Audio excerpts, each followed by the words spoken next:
तर मित्रांनो टीईटी परीक्षा 2024 साठी राज्यशास्त्र, विज्ञान, इतिहास, बालमानसशास्त्र तसेच भूगोल या विषयांच्या टेस्ट अक्षय गोरे या प्ले स्टोअरवरील ॲपवर अवेलेबल आहेत। सध्या आपण जास्तीत जास्त टेस्ट अपलोड करत आहोत। दररोज तुम्ही टेस्ट सोडून घ्या आणि एक्झामला आपल्याला परीक्षेमध्ये ज्या प्रकारचे प्रश्न विचारले जातात त्याच प्रकारचे परीक्षाभिमुख प्रश्न या टेस्टमध्ये आहेत। या ठिकाणी तुम्ही टेस्ट सोडल्यानंतर तुम्हाला एकूण किती मार्क्स पडले आहेत ते देखील या ठिकाणी तुम्हाला कळतील। तसंच या आधीच्या वर्षी एक्झाममध्ये विचारलेले महत्त्वाचे प्रश्न या टेस्टमध्ये घेण्यात आलेले आहेत। त्यामुळे प्ले स्टोअरवर जाऊन अक्षय गोरे हे ॲप डाउनलोड करा आणि त्या ॲपमध्ये तुम्ही या टेस्ट सोडू शकता। ठीक आहे, दररोज नवीन टेस्ट अपलोड करत आहे। जास्तीत जास्त टेस्ट या पुढच्या 2 दिवसामध्ये म्हणजे 4 किंवा 5 तारखेपर्यंत सर्व टेस्ट अपलोड होऊन जातील आणि त्या सर्व टेस्ट तुम्ही सोडवायच्या आहेत। येणाऱ्या शिक्षक पात्रता परीक्षा 2024 साठी त्या महत्त्वाच्या असणार आहेत। तसेच आपल्या ॲपवर आपण बालमानसशास्त्राची fast track batch, one day रिव्हिजनची बॅच आपण लॉन्च करणार आहोत, जे की 4 ते 5 तासांची असेल आणि येणाऱ्या एक्झामसाठी तुम्हाला नक्कीच उपयुक्त ठरेल। त्यासाठी अक्षय गोरे हे ॲप प्ले स्टोअरवर जाऊन डाउनलोड करून घ्या। सुरुवात करूया। प्रश्न पहिला, ध्रुव तारा आकाशात नेहमी कोणत्या दिशेला दिसतो? लक्ष द्यायचं। याचं उत्तर आहे उत्तर दिशेला दिसतो। नंतर हॅले धूमकेतू यापूर्वी कोणत्या साली दिसला होता? उत्तर आहे 1986 या वर्षी दिसला होता। आणखीन महत्त्वाची माहिती म्हणजे हॅले हा धूमकेतू आहे तो किती वर्षानंतर दिसतो? तर 76 वर्षानंतर दिसतो। हे तुम्ही अभ्यासक्रमामध्ये वाचलं असेल। आपल्या सर्व शालेय अभ्यासक्रमामधील जशास तशी माहिती या ठिकाणी प्रश्नांच्या स्वरूपात आपण शिकणार आहोत।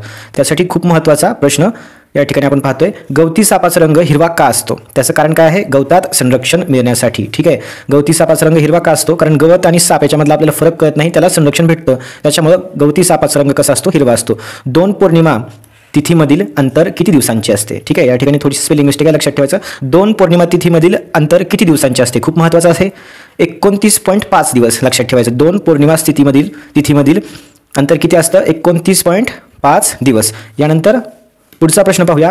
पावाचा तुकडा शिळा झाल्यावर त्यावर कापसासारखी वाढ झालेली असते, ती काय असते? ठीक आहे, तर ती काय असते? बुरशी असते, फंगस असं म्हणायचं। यानंतर 6वा प्रश्न, पृथ्वीचे स्वतःभोवती परिवलन कोणत्या दिशेकडून कोणत्या दिशेकडे होते? या ठिकाणी या पॉईंटवर आपल्याला 2 अँगलनी प्रश्न विचारला जाऊ शकतो। पृथ्वी स्वतःभोवती कशी फिरते? तर पश्चिमेकडून पूर्वेकडे फिरते। आणि जर आपण पाहिलं, सूर्य कोणत्या दिशेला उगवतो? पूर्व दिशेला, आणि मावळतो कोणत्या दिशेला? पश्चिम दिशेला। त्याचं कारण देखील तेच आहे, पृथ्वी स्वतःभोवती किंवा स्वतःच्या अक्षाभोवती पश्चिमेकडून पूर्वेकडे फिरते, त्याच्यामुळं आपल्याला सूर्य पूर्वेला उगवलेला दिसतो आणि पश्चिमेला मावळलेला दिसतो। हे देखील त्याचं एक कारण तुम्ही एक्झामच्या पॉईंट ऑफ व्ह्यूने लक्षात ठेवा। यानंतर प्लुटो हा सूर्यमालेतील 9वा ग्रह मानला जात नाही, याचे कारण काय आहे? असा प्रश्न या ठिकाणी विचारण्यात आलेला आहे। उत्तर काय असणार आहे? तर प्लुटोचे परिभ्रमण जे आहे, परिभ्रमण आहे म्हणजे सूर्याभोवती जसं ज्या कक्षामध्ये जसा प्लुटो फिरतो ते आंतरराष्ट्रीय खगोल समितीने केलेल्या परिभ्रमण नियमात बसत नाही, एवढंच कारण आहे। आंतरराष्ट्रीय खगोल समिती आहे, त्यांनी परिभ्रमणासंबंधी काही नियम केलेले आहेत, त्या नियमामध्ये प्लुटोचं परिभ्रमण बसत नाही, त्याच्यामुळं सूर्यमालेमध्ये 9वा ग्रह जो आहे तो प्लुटो मानला जात नाही। त्यामुळे सूर्यमालेमध्ये आपण 8 ग्रह मानतो। यानंतर बुध ग्रह हा सहजगत्या दिसत नाही, याचे कारण काय आहे? खूप महत्त्वाचे प्रश्न आहेत। अशा प्रकारच्या प्रश्नांचा अभ्यास केल्यावर तुम्हाला पुस्तक देखील वाचण्याची गरज लागणार आहे। एक्झामच्या आधी तुम्हाला पुस्तकामधून जे तुम्हाला वाचण्याची गरज नाही ते सोडून जे फक्त एक्झाममध्ये येणार आहे, विचारलं जातं तेच प्रश्न आपण पाहतोय, म्हणजे आपला वेळ किती वाचणार आहे हे देखील तुम्ही लक्षात घ्या। कमीत कमी वेळामध्ये जास्तीत जास्त प्रॅक्टिस होणार आहे, त्यामुळे लक्षपूर्वक व्हिडिओ पाहायचा आहे। बुध ग्रह सहजगत्या दिसत नाही, याचं कारण काय आहे? कारण तो सूर्याच्या अगदी जवळ आहे। ठीक आहे, अगदी जवळ असल्यामुळे जास्त प्रकाशामुळे त्या ठिकाणी आपल्याला बुध ग्रह सहजगत्या दिसत नाही। उंटाला वाळवंटातील जहाज का म्हणतात? खूप महत्त्वाचा प्रश्न आहे, जीके मध्ये देखील हा खूप महत्त्वाचा आहे। तर त्याच्या पायाची जी रचना आहे ती वाळवंटात चालण्यासाठी योग्य असते, त्याच्यामुळे उंटाला काय म्हणतात? वाळवंटातील जहाज असं म्हणतात। देवीची लस कोणत्या शास्त्रज्ञाने शोधलेली आहे? एडवर्ड जेन्नर यांचं नाव आहे। शोध आणि त्यांचे जनक याच्याविषयी एक PDF टेलिग्राम चॅनलला मी टाकतो, ती तुम्ही वाचून घ्यायची। प्रत्येक शास्त्रज्ञाने कोणकोणते शोध लावले, ठीक आहे। तर महत्त्वाचे शास्त्रज्ञ म्हणजे वैज्ञानिकदृष्ट्या, ठीक आहे, जेवढे काही महत्त्वाचे शास्त्रज्ञ आहेत त्या शास्त्रज्ञांसंबंधी म्हणजे एखादी लस कोणी शोधली, एखाद्या यंत्राचा शोध कोणी लावला, अशा प्रकारे एक 15 ते 20 नावं आहेत, त्यांची लिस्ट बनवून मी टेलिग्राम चॅनलला टाकतो किंवा पुढील लेक्चरमध्ये ते मी तुम्हाला अशा प्रकारे या ठिकाणी कव्हर करून घेतो। ठीक आहे, यानंतर दक्षिण गोलार्धाच्या आकाशात विषुववृत्ताच्या खाली कोणता तारकासमूह दिसतो? हे आपल्या पुस्तकामध्ये समावेश करण्यात आलेलं वाक्य आहे। तर सप्तर्षी तारकासमूह दिसतो दक्षिण गोलार्धात आकाशात विषुववृत्ताच्या खाली। कोणता तारकासमूह दिसतो? सप्तर्षी। नाव लक्षात ठेवायचं। एक्झामच्या आधी तुम्ही जर हा व्हिडिओ बघून गेलात ना, तुम्हाला एक्झाममध्ये प्रश्न आला की डायरेक्ट क्लिक होणार आहे, पाठ करण्याची सुद्धा गरज नाही। यानंतर भारतातील कोणते सरोवर उल्कापातामुळे तयार झाले आहे? उत्तर आहे लोणार सरोवर। कोणत्या जिल्ह्यामध्ये आहे? बुलढाणा जिल्ह्यामध्ये आहे, महाराष्ट्रामध्ये आहे लोणार सरोवर। यानंतर प्रश्न 13वा, पृथ्वीवर 60 किलो वजन असलेल्या वस्तूचे चंद्रावरील वजन किती भरेल? उत्तर असणार आहे 10 किलो। लक्षात ठेवायचं, पृथ्वीवर जेवढं वजन आहे त्याच्यापेक्षा 6 पटीने वजन चंद्रावर गेल्यानंतर कमी होतं, हे लक्षात ठेवायचं। त्यामुळे 60 किलो असल्यानंतर 60चं काय करायचं? 6 त्याला आपण भागायचं. चंद्रावरचं वजन भागिले 6 बरोबर पृथ्वीवरचं वजन आपल्याला त्या ठिकाणी निघणार आहे. उत्तर आलं आपलं 10 किलो. भारताचा पहिला उपग्रह कोणता आहे किंवा केव्हा सोडण्यात आला? तर पहिला उपग्रह कोणता आहे? आर्यभट्ट आहे, आपल्याला माहिती आहे. आणि केव्हा सोडण्यात आला? 19 एप्रिल 1975. तारीख लक्षात ठेवायची. तुम्ही म्हणाल नेहमी उपग्रह सोडला जातो, त्याच्या तारखा मी लक्षात ठेवतो का? तर पहिला उपग्रह आहे भारताचा आर्यभट्ट, तो सोडण्यात आला होता 19 एप्रिल 1975. तारीख खूप महत्त्वाची आहे, जशाच तशी एक्झाममध्ये विचारली जाऊ शकते. यानंतर चंद्राचे पृथ्वीपासूनचे अंतर किती आहे? 3,84,000 किलोमीटर. शाळेत असताना तुम्ही पुस्तकामध्ये वाचलेलं असणार आहे. 3,84,000 किलोमीटर पृथ्वी आणि चंद्र याच्यामधील अंतर. पहाटे किंवा संध्याकाळी आकाशात तेजस्वी दिसणारा ग्रह कोणता आहे? पहाटे किंवा संध्याकाळी तर कोणता ग्रह आहे? शुक्र ग्रह आहे. ठीक आहे. यानंतर वातावरणातील दाब मोजण्यासाठी कोणते उपकरण वापरतात? बॅरोमीटर. ठीक आहे. बॅरोमीटर वापरले जाते कशासाठी? वातावरणातील दाब मोजण्यासाठी वापरले जाते. सूर्याच्या सर्वात जवळचा ग्रह कोणता आहे? बुध ग्रह. मगाशीच आपण पाहिलं की बुध ग्रह सूर्याच्या इतके जवळ आहे की तो सहजगत्या पाहता येत नाही. चला 18वा प्रश्न पाहूया. मंगळ आणि गुरुग्रह या बाह्य ग्रहांमध्ये लहान लहान खगोलीय अवशेषाचा भाग आहे, त्याला आपण काय म्हणून ओळखतो? उत्तर आहे मंगळ आणि गुरु, दोन ग्रहांचं नाव लक्षात ठेवायचं. यांच्या दरम्यान जो अवशेषाचा भाग आहे त्याला आपण काय म्हणतो? लघुग्रह असं म्हणतो. ॲस्टेरॉइड आपण त्याला असं म्हणतो. ठीक आहे. असा जर एक्झाममध्ये प्रश्न आला की लघुग्रह कोणत्या दोन ग्रहांच्या दरम्यान असतात, तर मंगळ आणि गुरु या दोन ग्रहांचं नाव लक्षात ठेवायचं. यानंतर पुढचा प्रश्न पाहूया. पृथ्वीच्या कक्षाबाहेरील पहिला बाह्यग्रह व मातीत लोह असल्यामुळे लालसर दिसणारा ग्रह कोणता आहे? दोन गोष्टी आपण या ग्रहासंबंधी पाहिल्या. पृथ्वीच्या कक्षाबाहेरील पहिला बाह्यग्रह आहे आणि मातीमध्ये लोह असल्यामुळे लालसर दिसणारा ग्रह आहे. असा कोणता ग्रह आहे? याचं उत्तर आहे मंगळ ग्रह. याचं वर्णन आपण या ठिकाणी पाहिलं. खोलीत ठेवलेले कुंडीतील रोपटे प्रकाशाकडे झुकते कारण त्याच्यामध्ये सजीवांचे कोणता गुण किंवा कोणते लक्षण आढळून येते? हे आपण शाळेमध्ये असताना पाहिलं असणार आहे. आपण एक चित्र पाहिलं होतं. एका खिडकीच्या साईडला एक कुंडी ठेवलेली असते. त्या कुंडीमध्ये असणारं एक रोपटं प्रकाशाच्या दिशेने ते त्या ठिकाणी त्याची वाढ होत असते किंवा त्या दिशेने ते सरकत असतं, झुकत असतं. त्याला आपण काय म्हणतो? सजीवामधलं कोणतं लक्षण म्हणतो? तर चेतनाक्षमता म्हणतो. ठीक आहे. यानंतर पुढचा प्रश्न पाहूया. अणुभट्टीमध्ये या धातूच्या समस्थानिकांचा वापर केला जातो. अणुभट्टीमध्ये खूप महत्त्वाचा आहे युरेनियम. खूप कमी प्रमाणात असलेला हा धातू आहे. खूप महत्त्वाचा मौल्यवान धातू आहे कारण खूप कमी प्रमाणात पृथ्वीवर उपलब्ध आहे आणि अणुभट्टीमध्ये या धातूच्या समस्थानिकाचा म्हणजेच आयसोटोपचा वापर केला जातो. यानंतर फुग्यात हवा भरली असता ते सर्व बाजूंनी सारखा फुगतो, याचं कारण काय आहे? उत्तर आहे आतील हवेचा दाब फुग्याच्या भिंतीवर समान असतो. आतील हवेचा दाब फुग्यांची जी भिंत आहे म्हणजे वॉल आहेत त्याच्या, ठीक आहे, त्याच्यावर समान असतो. यानंतर काचेला चिटकणाऱ्या रबरी चकत्या काचेवर दाबल्या की चिटकून बसतात, याचे कारण काय आहे? तर काचेचा जो पृष्ठभाग असतो आणि रबरी चकती याच्यामधील वातावरणीय दाब नाहीसा होतो. ठीक आहे. थोडक्यात त्याच्यामध्ये त्या ठिकाणी काहीच प्रमाणात दाब राहत नाही. फरशीवर लिंबाचा रस सांडला असता कोणता वायू तयार होतो? फरशीवर लिंबाचा रस सांडला, लक्षात ठेवायचं CO2 कार्बन डायऑक्साईड त्या ठिकाणी तयार होतो फरशीवर लिंबाचा रस सांडला. यानंतर हे बघा, मी तुम्हाला आता बऱ्याच प्रश्नाचं स्पष्टीकरण या ठिकाणी देत बसलो असतो, परंतु आपल्याला येणाऱ्या एक्झामसाठी मी तुम्हाला काय सांगितलं, हे प्रश्न विचारले तर जशाच तसे विचारले जाणार आहेत. त्याच्यामुळे मी एका प्रश्नावर 4 प्रश्न तयार करून जसं तुम्हाला या आधीच्या व्हिडिओमध्ये सांगितले तसं या ठिकाणी सांगत बसत नाही. एक्झाम जवळ आलेले आहेत, तुमच्या डोळ्याखालून हे प्रश्न जाणंच इतकंच महत्त्वाचं आहे. त्याच्यामध्ये जास्त स्पष्टीकरण देत बसण्याची गरज नाही. त्याच्यामुळे मी कमी वेळामध्ये तुमचं जास्तीत जास्त या ठिकाणी प्रश्नांचा सराव करून या व्हिडिओमध्ये घेणार आहे. ठीक आहे. आर्गॉन हा वायू रासायनिक अभिक्रियेत भाग घेत नाही, त्याची संयुजा किती असेल? ठीक आहे. संयुजा म्हणजे काय? वॅलन्सी. तर या ठिकाणी 0 का? कारण की तो 18व्या ग्रुपमध्ये असतो. ठीक आहे. पिरियडिक टेबल आपल्याला माहिती आहे तुम्हाला. तर 18व्या ग्रुपमध्ये आहे. 18व्या ग्रुपमध्ये कसे धातू आहेत तुम्हाला माहिती आहे. एलिमेंट्स कसे आहेत? तर नोबल गॅसेस आहेत, राजवायू त्या ठिकाणी आहेत आणि त्यांची संयुजा किंवा वॅलन्सी किती असते? 0 असते. ठीक आहे. आर्गॉन पण त्याच ग्रुपचा आहे, त्याच्यामुळं या ठिकाणी 0 असणार आहे. यानंतर राजस्थानी लोक तांदळाचे पीक का घेत नाहीत? कारण आहे तेथे पावसाचे प्रमाण अत्यल्प आहे. आता तुम्ही म्हणाले राजस्थानी लोकांसमध्येच कशाला घेतलं, परंतु हे आपल्या अभ्यासक्रमामध्ये आहे मित्रांनो. अभ्यासक्रमामधलाच प्रश्न तुम्हाला टेटच्या एक्झाममध्ये, टीईच्या एक्झाममध्ये विचारले जातात. त्याच्यामुळे या सर्व गोष्टी घ्याव्या लागतात आणि हेच आपल्याला करून जायचे. विज्ञान जर अभ्यासाचं असेल ना तर आपल्याला बरेच पुस्तकं आहेत, बऱ्याच गोष्टी आहेत, बऱ्याच कन्सेप्ट आहेत, त्या आपण का घेत नाहीत? शालेय अभ्यासक्रमच का घेतो? जशाच तसे प्रश्न एक्झाममध्ये विचारले जातात आणि आपली तर शिक्षक भरती आहे, त्याच्यामुळे आपल्यासाठी तर शालेय अभ्यासक्रमच खूप जास्त महत्त्वाचा आहे. त्याच्यातूनच प्रश्न येतात. शाई भरणीतील शाई खाली सांडत नाही कारण शाई भरणीच्या आतील व वातावरणाचा दाब याच्यामध्ये काय संबंध असतो? ठीक आहे. आतील आणि बाहेरचा दाब जो आहे त्याच्यामध्ये काय संबंध असतो की शाई भरणीतील शाई खाली सांडत नाही? तर आतील दाब आणि वातावरणातील दाब दोन्ही कशा असतात? सारख्या असतात. त्याच्यामुळं शाई भरणीतील शाई खाली सांडत नाही. खूप महत्त्वाचं आहे.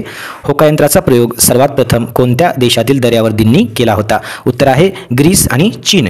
या आदेशातील दरेवर्धनी केला होता. यानंतर पुढचा प्रश्न पाहू. अणूच्या बाह्यतम कक्षेतील जास्तीत जास्त किती इलेक्ट्रॉन्स असतात? बाह्यतम कक्षा म्हणजे आउटर मोस्ट शेल असते ती, ठीक आहे. आउटर मोस्ट शेल कशाची? ॲटमची. तर त्याच्यामध्ये बाह्यतम कक्षेमध्ये जास्तीत जास्त किती इलेक्ट्रॉन असतात? आकडा लक्षात ठेवायचा, 8 इलेक्ट्रॉन जास्तीत जास्त असू शकतात.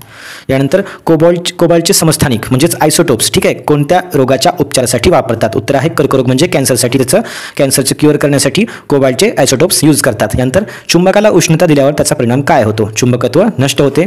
यानंतर हेलियमचा अणुक्रमांक किती आहे? ॲटॉमिक नंबर किती आहे? 2 आहे. लोखंडाचे गंजणे ही अभिक्रिया कशामुळे घडते? तर ऑक्सिडीकरण, ठीक आहे. ऑक्सिडायझेशन आपण त्याला इंग्लिशमध्ये म्हणतो, मराठीमध्ये ऑक्सिडीकरण.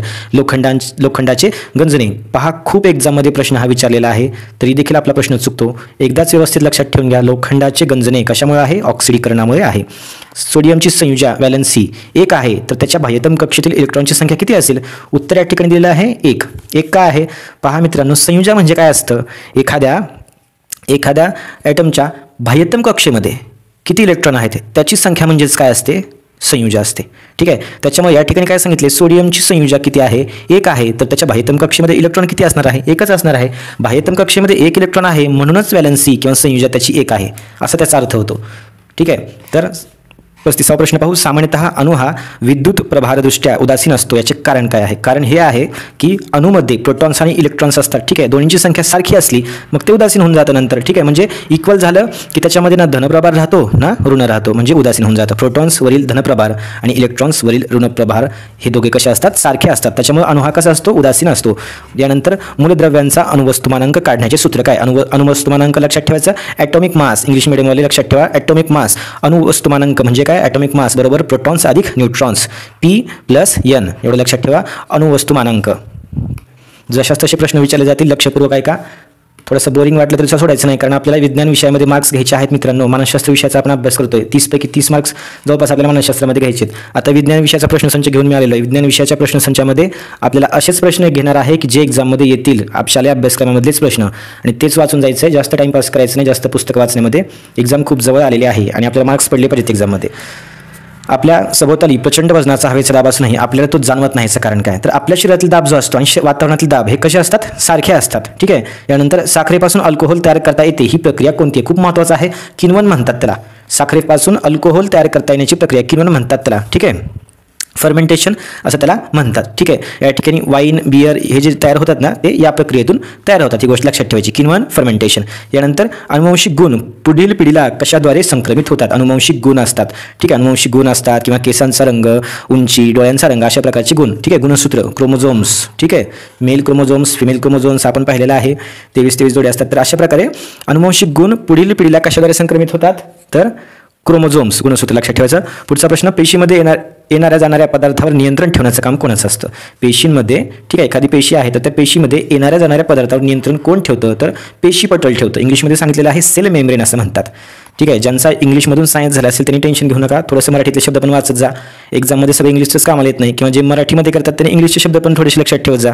दोन्ही लँग्वेजचा अभ्यास केल्यानंतर तुमचे मार्क्स वाढतात, हा एक्झाममधला अनुभव आहे, ठीक आहे. त्याच्यामुळे इंग्लिश आणि मराठी दोन्हीमधलं थोडं लक्षात ठेवायचं. एका लँग्वेजमध्ये कधी अभ्यास करायचा नाही पूर्णपणे. फायदा होतो, करायचं असेल करू शकता, परंतु जर 2 लँग्वेजचा यूज केला तर तुम्हाला जास्त फायदा होणार आहे. पेशीपटल म्हणजे काय? Cell membrane. पेशींमध्ये येणाऱ्या जाणाऱ्या पदार्थावर नियंत्रण ठेवण्याचं काम कोणाचं असतं? तर पेशीपटलाचं असतं, सेल मेम्ब्रेनचं असतं. यानंतर मीठ घरातून मीठ मिळवण्याची कोणती प्रक्रिया उपयोगी असते? तर बाष्पीभवन, इव्हॉपरेशन होतं, ठीक आहे. समुद्राच्या साईडला मिठागरं असतात, त्या ठिकाणी बाष्पीभवन होतं आणि खाली शिल्लक काय राहतं? मीठ राहतं, ठीक आहे. यानंतर पेशींचे ऊर्जा केंद्र, पॉवर हाऊस ऑफ सेल, कोणाला म्हणतात? मायटोकॉन्ड्रिया. मायटोकॉन्ड्रिया म्हणजे काय आहे? पेशींचे ऊर्जा केंद्र आहे, पॉवर हाऊस ऑफ सेल. गुणसूत्रे कशापासून बनलेले असतात? खूप महत्त्वाचं आहे, DNA पासून काय बनलेले असतात? गुणसूत्रे बनलेली असतात, लक्षात ठेवायचं. यानंतर वनस्पती तेलापासून वनस्पती तूप मिळवण्यासाठी कोणत्या वायूला वापरले जाते? तर हायड्रोजन गॅस यूज केला जातो वनस्पती तेलापासून वनस्पती तूप मिळवण्यासाठी, हायड्रोजन गॅसचा उपयोग केला जातो. यानंतर यारीमध्ये चुंबकाच्या कोणत्या गुणधर्माचा उपयोग केला जातो? ठीक आहे, यारीच्या सहाय्याने एखादी वस्तूवर उचलली जाते, म्हणजे चुंबकाचे आकर्षण, समजा लोखंडाची वस्तू आहे ती उचलून एका ठिकाणाहून दुसऱ्या ठिकाणी नेता येते, आकर्षणचा या ठिकाणी यूज केला जातो. गोल चुंबकाचे ध्रुव कोठे असते? ठीक आहे, आडवा चुंबक असला त्याचा आपल्याला माहिती आहे साऊथ आणि नॉर्थ 2 पोल असतात, त्या ठिकाणी गोल चुंबकाला आपल्याला वाटतं की नेमकं साऊथ कुठला आणि नॉर्थ कुठला या ठिकाणी घ्यायचा, परंतु वर्तुळाकारामध्ये मागे पुढे त्या ठिकाणी ध्रुव गोल चुंबकाला सुद्धा असतात. ठीक आहे, गोल जर चुंबक असेल तर वर्तुळाकारामध्ये मागे पुढे ध्रुव असतात, ही गोष्ट लक्षात ठेवायची.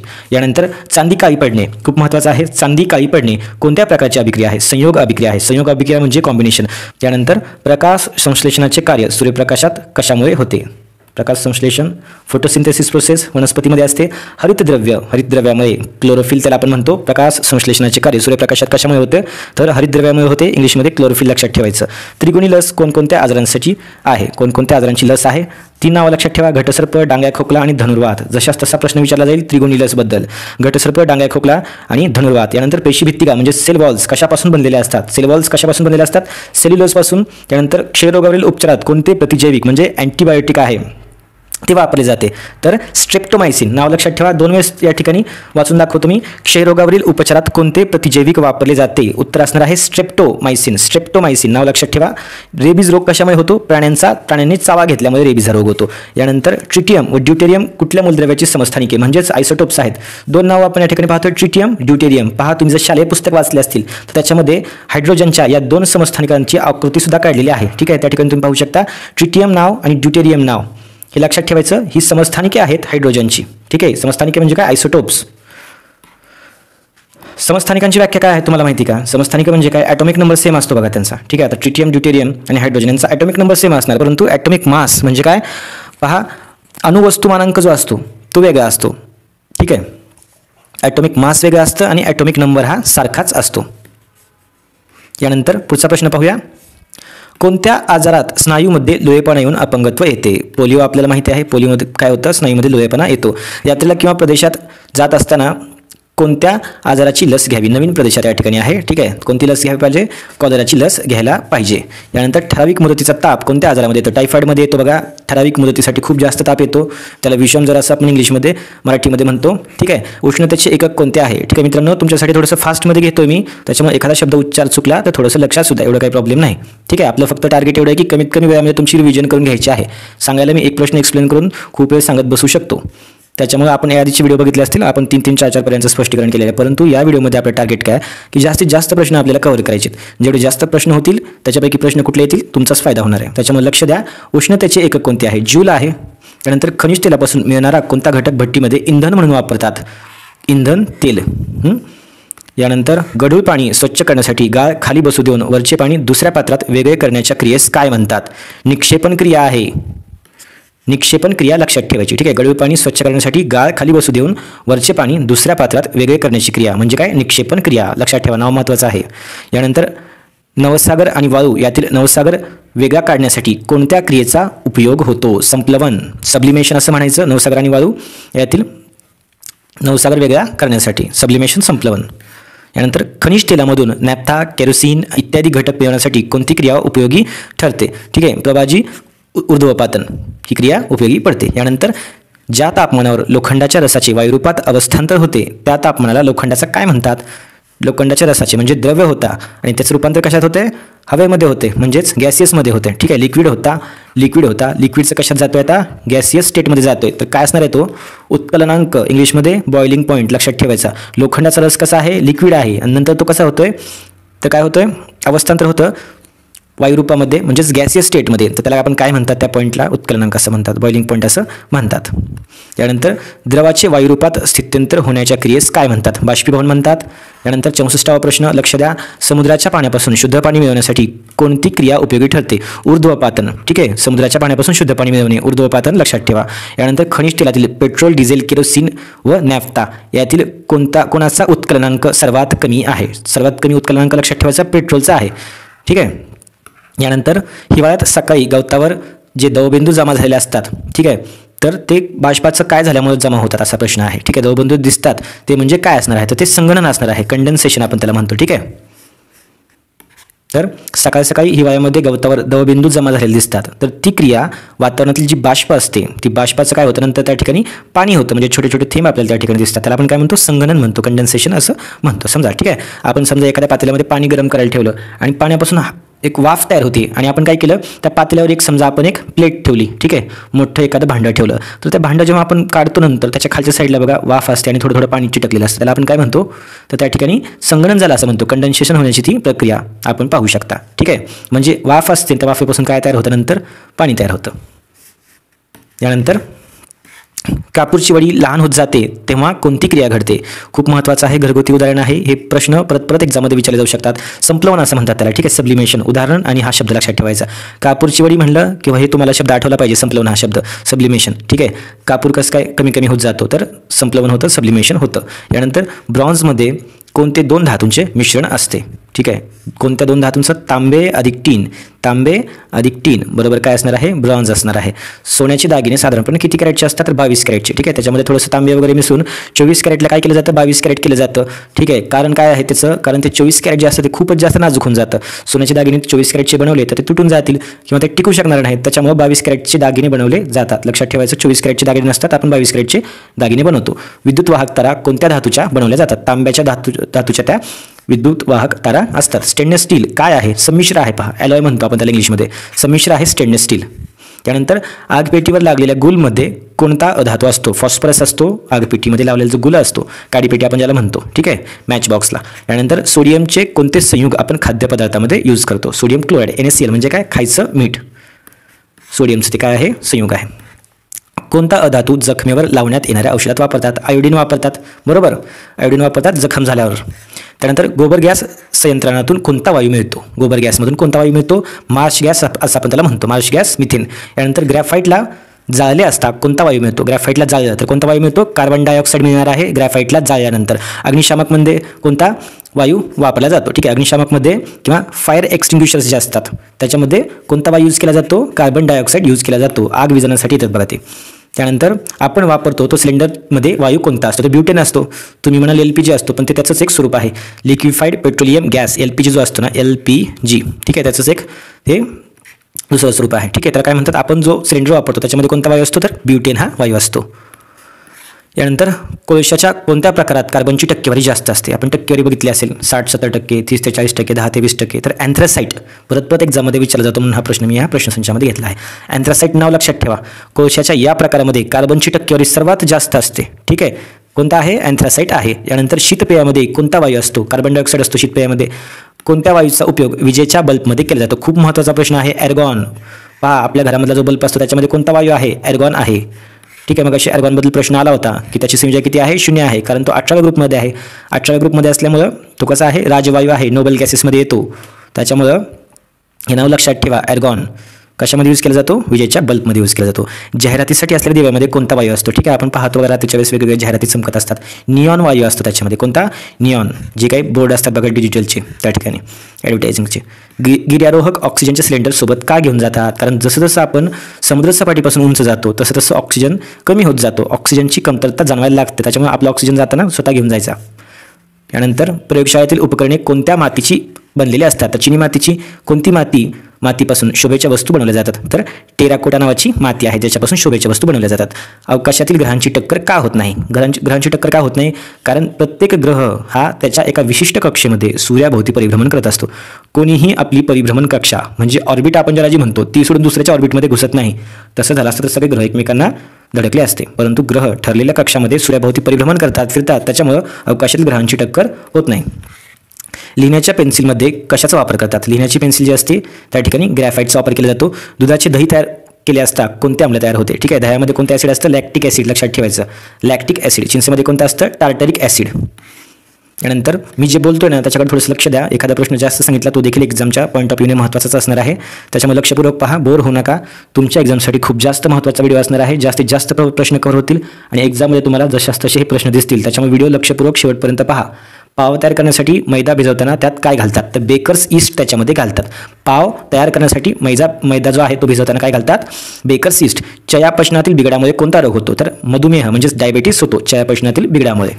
त्यानंतर 2 किंवा अधिक पदार्थांचे समांग मिश्रण म्हणजे काय? तर द्रावण म्हणजे सोल्युशन आपण त्याला म्हणतो. ठीक आहे. फुलामधील सर्वात आतील मंडल कोणतं असतं? जायंग असतं. ठीक आहे, जायंग काय असतं? सर्वात आतील मंडल असतं. वेल आधाराकडे झुकते, यातून सजीवांची कोणते लक्षण दिसते? हालचाल. बरोबर, ज्या ठिकाणी आधार आहे त्या साईडला वेल झुकत जाते, म्हणजे सजीवामधलं कोणतं लक्षण दिसतं? हालचाल. मग अशी आपण पाहिलं चेतना क्षमता. एखादी कुंडी आपण जर समजा खिडकीमध्ये ठेवली तर सूर्यप्रकाशाच्या दिशेने ते वेल वाढत जातं, ते कोणतं लक्षण आहे? चेतना क्षमता. आणि वेल आधाराकडे झुकते, यातून कोणतं लक्षण दिसतं? हालचाल दिसतं. लक्षात ठेवायचं आहे. ज्याचा शालेय अभ्यासक्रम पक्का त्याला कुठल्याच एक्झाममध्ये अडचण येत नाही. त्याच्यामुळे आपण 5वी ते 10वीपर्यंत सगळे प्रश्न घेतोय. या प्रश्नामधून तुमचं कुठलीही स्पर्धा परीक्षा असू द्या, त्या स्पर्धा परीक्षांसाठी विज्ञान विषय पक्का झाला म्हणून समजा. प्रश्नांच्या माध्यमातूनच आपण अभ्यास करणार आहोत. कारण जे प्रश्न एक्झाममध्ये विचारलेले आहेत पहा, स्कॉलरशिपमध्ये, NMMS असू द्या, मंथनमध्ये, ते सर्व प्रश्न मी या व्हिडिओमध्ये घेतलेले आहेत. जास्तीत जास्त प्रश्न. त्याच्यामुळे तुमचा सराव खूप जास्त चांगला होणार आहे. पुस्तकांचा सगळा अभ्यास करून प्रत्येक पुस्तकातील महत्त्वाचे चॅप्टर्स, त्या चॅप्टरमधील महत्त्वाचे प्रश्न याच्यामध्ये असणारच आहेत. त्याच्यामुळे लक्षपूर्वक पहा. वनस्पतीच्या पानांच्या शिरामधून कशाचे वहन होते? पानांच्या शिरा, वनस्पतीची पानं आणि त्याच्या शिरा, त्याच्यामधून कशाचं वहन होतं? पाण्याचे आणि अन्नाचे वहन होते. यानंतर पिवळ्या फॉस्फरसचा शब्द शुद्ध स्वरूपात रंग कोणता असतो? पिवळा फॉस्फरस जो असतो तो जर शुद्ध असेल तर त्याचा रंग कोणता असणार आहे? पांढरा असणार आहे पिवळ्या फॉस्फरसचा रंग. तांबे व जस्त यांचे मिश्रण म्हणजे काय? ठीक आहे, कॉपर प्लस झिंक बरोबर ब्रास असणार आहे. ब्रास म्हणजे काय? पितळ.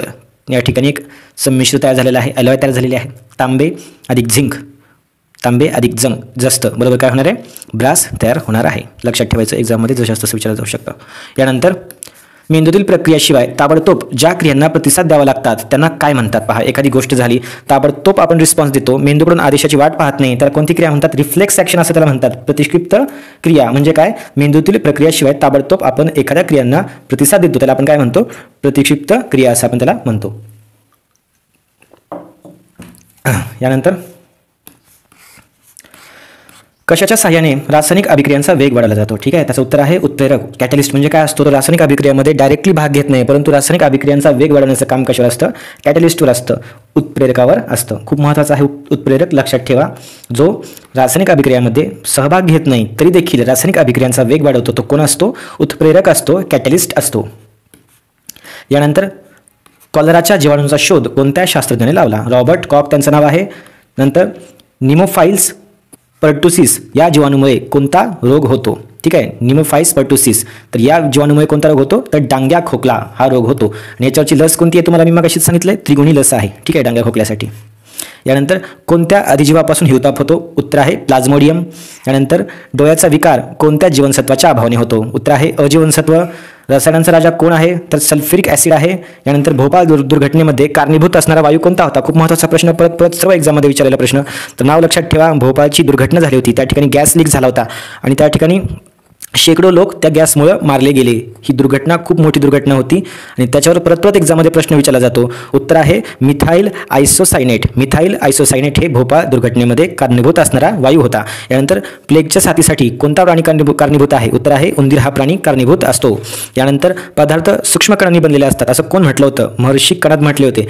आम्ल निळा लिटमस कोणत्या रंगाचा करतात? आम्लामध्ये निळा लिटमस कसा होतो? तर लाल होतो. आता आम्लामध्ये म्हणजे ॲसिडमध्ये, लक्षात ठेवा, ॲसिडमध्ये ॲसिड असेल, ॲसिड डेंजर असते का नाही थोडंसं? ठीक आहे, ॲसिड समजा चेहऱ्यावर पडलं तर काय होतं? चेहरा जळून जातो, म्हणजे डेंजर असतं ॲसिड. ठीक आहे, डेंजर म्हणजे कुठला कलर असतो? लाल कलर, असं लक्षात ठेवायचं.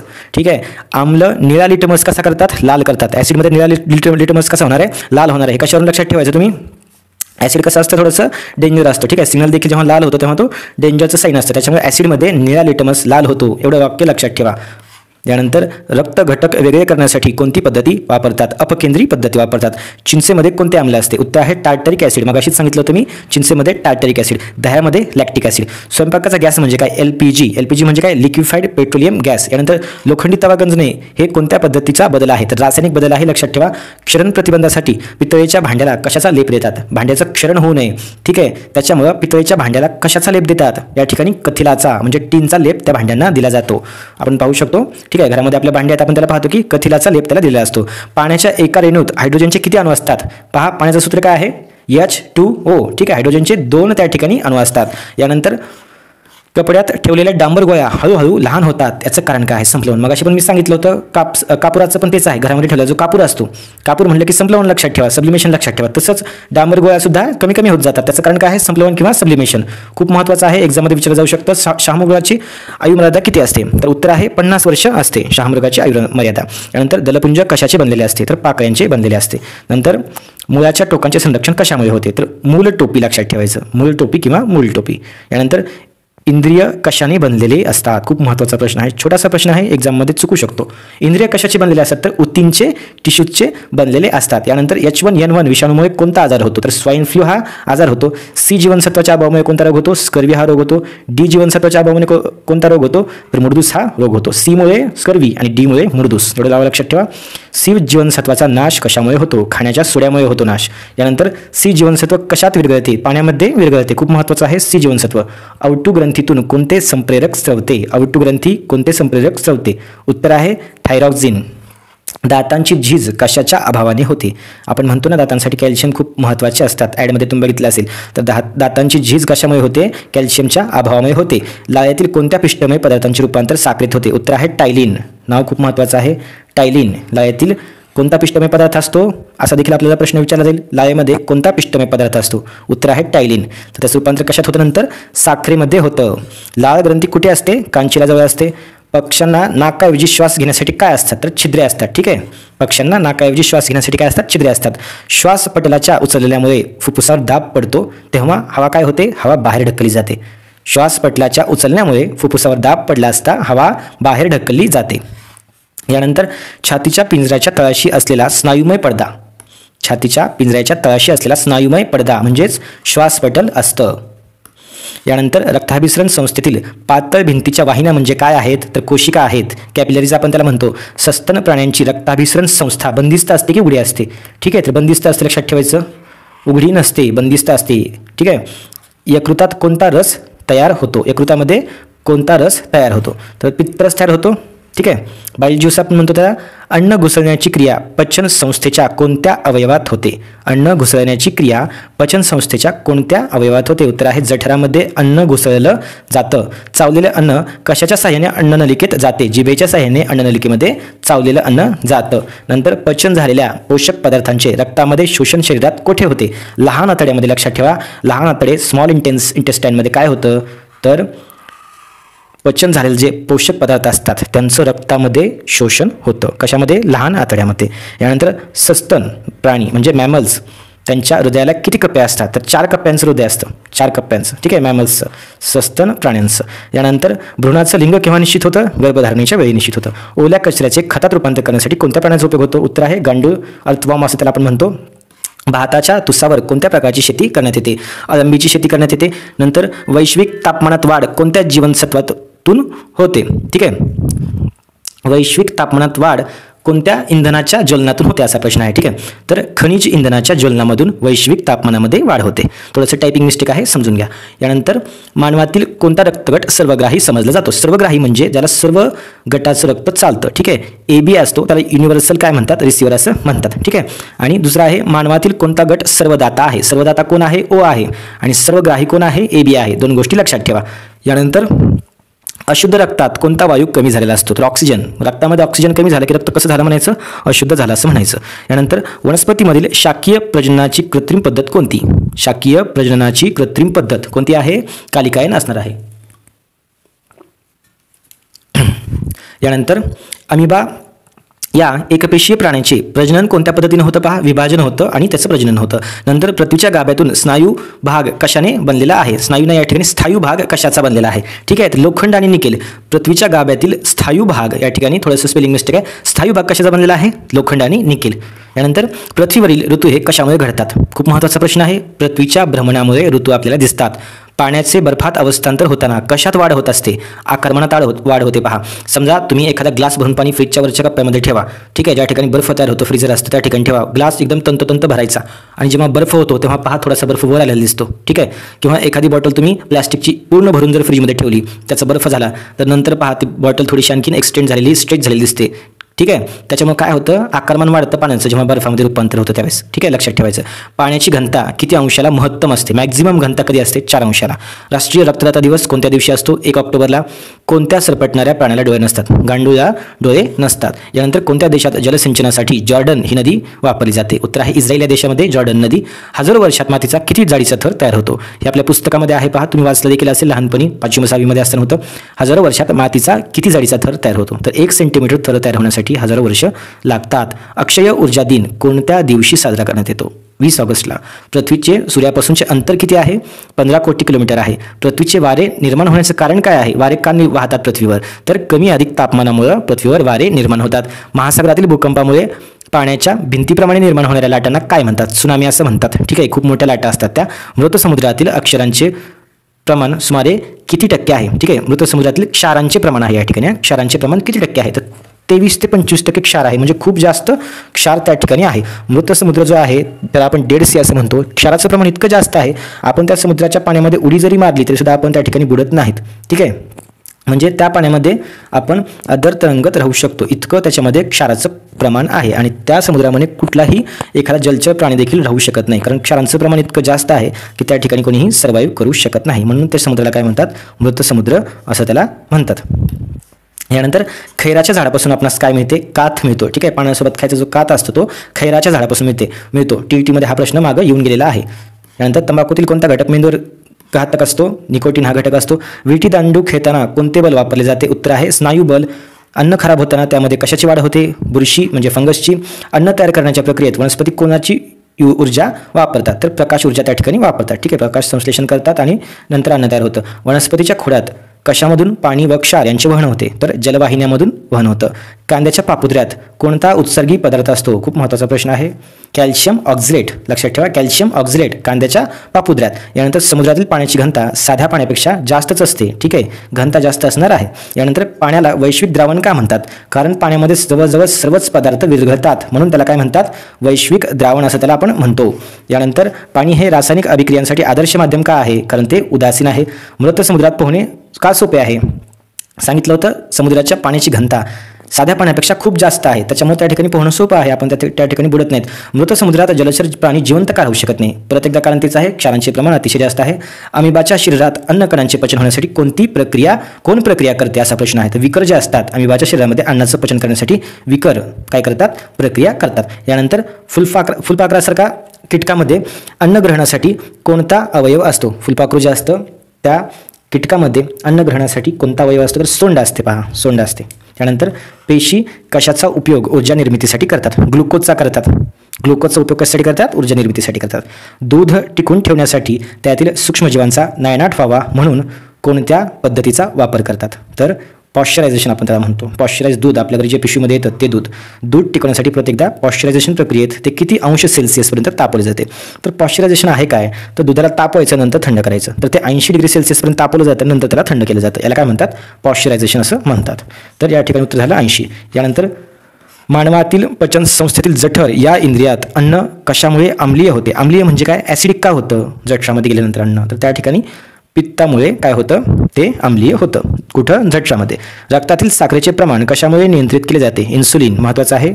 ठीक आहे, इन्सुलिनमुळे साखरेचं प्रमाण म्हणजे शुगरचं प्रमाण रक्तातलं काय केलं जातं, कंट्रोल केलं जातं. धान्य टिकवण्यासाठी घरगुती वापरतात कोणत्या प्रकारचा पाला वापरतात, तर कडुलिंबाचा पाला आपण पाहिला असेल गावाकडं पोत्यामध्ये जेव्हा आपण धान्य ठेवतो तेव्हा धान्य टिकवण्यासाठी घरगुती आपण काय उपाय करतो, तर कडुलिंबाचा पाला त्या ठिकाणी त्याच्यावर टाकत असतो. पॉश्चरायझेशन म्हणजे काय, 80 डिग्रीपर्यंत तापवायचं, नंतर काय करायचं, थंड करायचं.